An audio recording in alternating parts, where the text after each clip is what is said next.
কিন্তু অনুষ্ঠিত হবে ইনশাআল্লাহ সাবধানে নিব।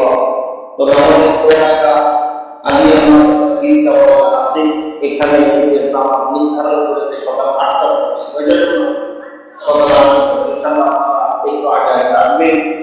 যদি বৃষ্টি হয় তাহলে মসজিদে ইনশাআল্লাহ ঈদের জামাত অনুষ্ঠিত হবে। এদিকেও খেয়াল রাখতে হবে। সম্মানিত মুসল্লি বিক্রম ঈদগাহ ময়দানে আমরা যখন উপস্থিত হব এই তাকবীর যে তাকবীর আজকে পাঠ করা হলো আল্লাহু আকবার আল্লাহু আকবার লা ইলাহা ইল্লাল্লাহ আল্লাহু আকবার আল্লাহু আকবার লিল্লাহি এই তাকবীর আমরা বাড়ি থেকে পাঠ করতে করতে এক রাস্তা দিয়ে আসবো আরেক রাস্তা দিয়ে যাব। প্রত্যেকটা মানুষের খোঁজ খবর সামান্য ভালো মতো জিজ্ঞাসা করবে এবং সরকার ঈদের নামাজ তার আগেও পর্যন্ত আমাদের আদায় করতে হবে, এদিকে মাথায় রাখতে হবে। এছাড়াও আরো কিছু সুন্দর আছে, একটু আগে আগে ঘুম থেকে ওঠা, নিষ্পদ করা, পরিষ্কার পরিচ্ছন্ন পোশাক পরিধান করা, আমল সুগন্ধি ব্যবহার করা, ঈদের নামাজের আগে মিষ্টান্ন মুখে দিয়ে আসা, আর এক রাস্তা দিয়ে আসা এক রাস্তা দিয়ে যাওয়া।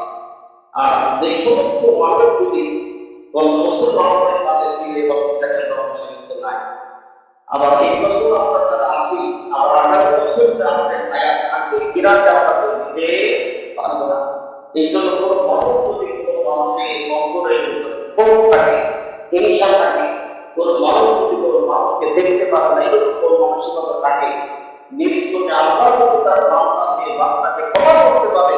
আপনি মানুষের মানুষকে রহমতের দৃষ্টি দিয়ে আপনি ভালোবাসার নজরে দেখতে পারেন। এই জন্য মানুষের ত্রুটি বিশ্বকে যদি ক্ষমা করে দেন। আল্লাহ রাসূল সাল্লাল্লাহু আলাইহি ওয়াসাল্লাম একটি ছোট্ট একটি হাদিস ইনশাআল্লাহ শেষ হবে। আল্লাহ রাসূল সাল্লাল্লাহু আলাইহি ওয়াসাল্লাম মসজিদের নববীতে সাহাবীদের থেকে বসা আছে। আল্লাহ রাসূল তিনি বলছে, আমার সাহাবীরা এখন তোমাদের মাঝে একজন জান্নাতি মানুষ উপস্থিত হবে, সুবহানাল্লাহ। তখন সাহাবীরা সকলে তাকিয়ে আছে, আসার পরে বলছে আবু বকর প্রবেশ করলো, ওমর প্রবেশ করলো, আরো সাহাবীরা আসার পরে বলছেন ইয়া রাসূলুল্লাহ ইয়া হাবিবাল্লাহ, দুই তিনজন প্রবেশ করলো। এই জান্নাতের মানুষ কোন ব্যক্তিটা? নতুন একজন লোক একটা সাহাবী বলছেন এই মানুষটা হচ্ছে জান্নাতি মানুষ, সুবহানাল্লাহ। একজন সাহাবীর মনের ভিতরে ইচ্ছা এই মানুষটা যে জান্নাতি মানুষ রাসূল বলেছে, তাহলে তো রাসূলের কথা একটা হবে না, তার আমলটা একটু দেখা দরকার। এই রাসূলে তার নিজের বাড়িতে বেহুমান বানাতে পারে, সুবহানাল্লাহ। এই সাহাবীকে আরেকটা সাহাবী নিজের বাড়িতে বেহুমান বানানোর পরে বলছে এই লোকটা সকাল থেকে সন্ধ্যা পর্যন্ত আর সন্ধ্যা থেকে সকাল পর্যন্ত কি আমল করে এটা একটু দেখতে হবে। এই ব্যক্তি যাচ্ছে যে এই ব্যক্তি তার ঠিক আছে, মাসুদকে নামাজ পড়ে সেও ঠিক আছে, কিন্তু এক্সট্রা কোনো আমল নাই। এইরকম 2-3 দিন বাড়িতে রাখার পরে আবার মসজিদে নববীতে আসবো, আসার পরে বলছেন ইয়া রাসূলুল্লাহ আপনি যে সেই ঘোষণার একটা জান্নাতি মানুষ এই ব্যক্তিটা কিন্তু কেমন কোনো আমল করতে পারবো না। তখন এই ব্যক্তিকে জিজ্ঞাসা করছেন আপনার 500টার কি আমল আছে যে আমাদের কাছে আল্লাহ রাসূলুল্লাহ একটা জান্নাতি মানুষ? এই সাহাবীরা বলছেন আল্লাহ রাসূলের একদম সাহাবী শোনো, আমার কেমন কোনো গুরুত্বপূর্ণ আমল নাই, কিন্তু একটা আমল প্রতিদিন করি।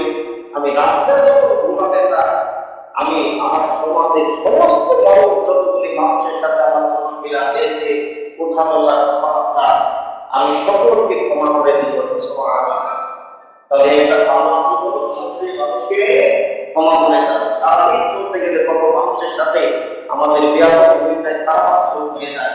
এই জন্য রাত্রে ঘুমাতে যাওয়া আল্লাহকে সাক্ষী রেখে সমস্ত সমাজের মানুষকে ক্ষমা করে দেওয়ার গুরুত্ব যে আমাদের থাকে, তাহলে রাসূলের এই হাদিসগুলোতে যাচ্ছে জান্নাতি মানুষ, সুবহানাল্লাহ। এই আমল করার তৌফিক আল্লাহ আমাদের সকলকে দান করুন। ওয়া আখিরু দাওয়ানা আলহামদুলিল্লাহি রাব্বিল আলামিন। আসসালামু আলাইকুম ওয়া রাহমাতুল্লাহি ওয়া বারাকাতুহু। সকলের মঙ্গল কামনা